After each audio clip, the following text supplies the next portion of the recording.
Welcome back to the deep dive.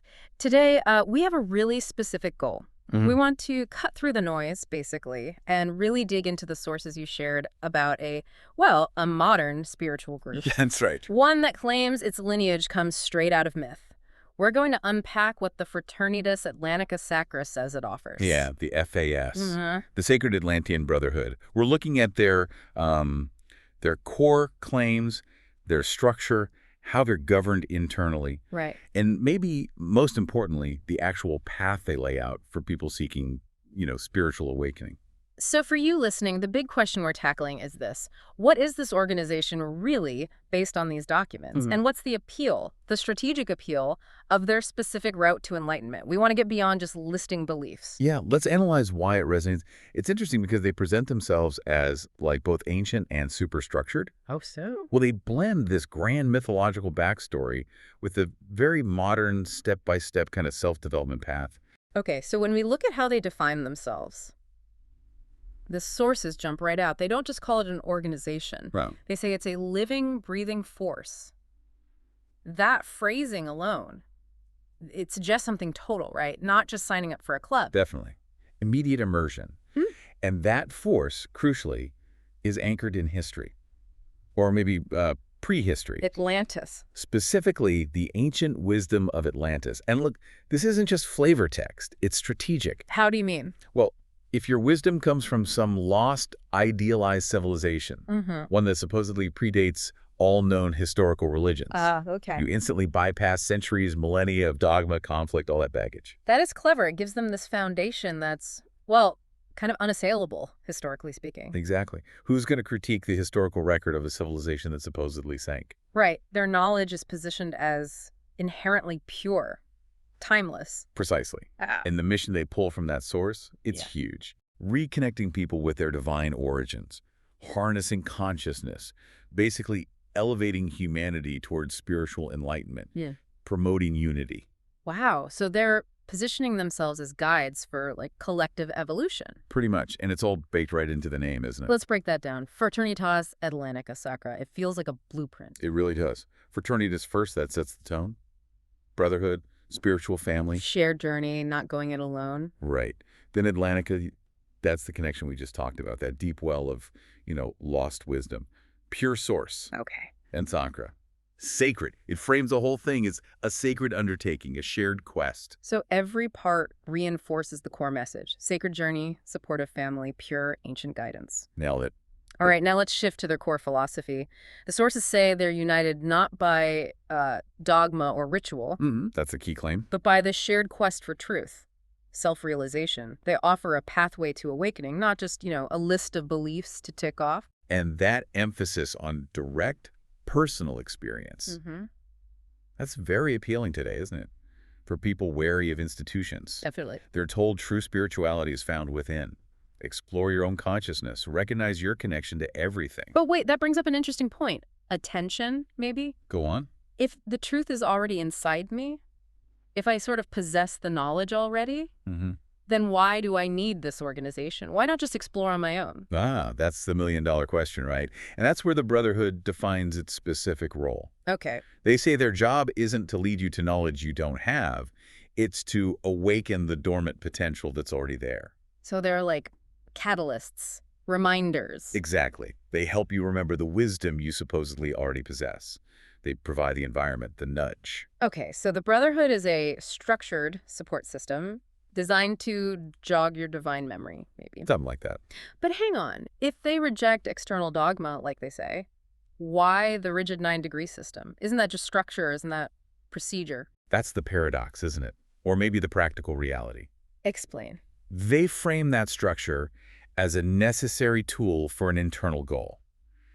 The system isn't about what you must believe, But how you bet there. more like how you discipline yourself to reach the internal state where that remembrance can happen. Okay. The structure provides accountability, a map for a journey that might otherwise feel too vague, too easy to drift away from. So the structure serves the inner freedom. It's discipline for the sake of awakening something internal. That's the idea, yeah. Right. And for people who like systems, and let's face it, many seekers do appreciate structure, Absolutely. The FAS gives them a very clear step-by-step path, those 9 spiritual degrees. It maps out progressive transformation. It does. It provides that framework.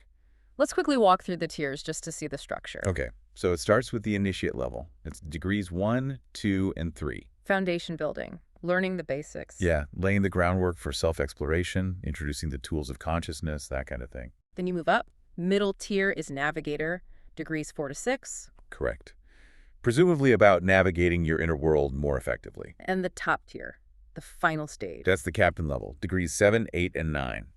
The culmination, according to the sources. And each tier involves more complex stuff. Teachings, practices, rituals. That's what the material indicates, yes. Yeah. Increasingly involved work. So about those rituals, they aren't about worship then. They're functional. They're presented as catalytic, yeah. Yeah.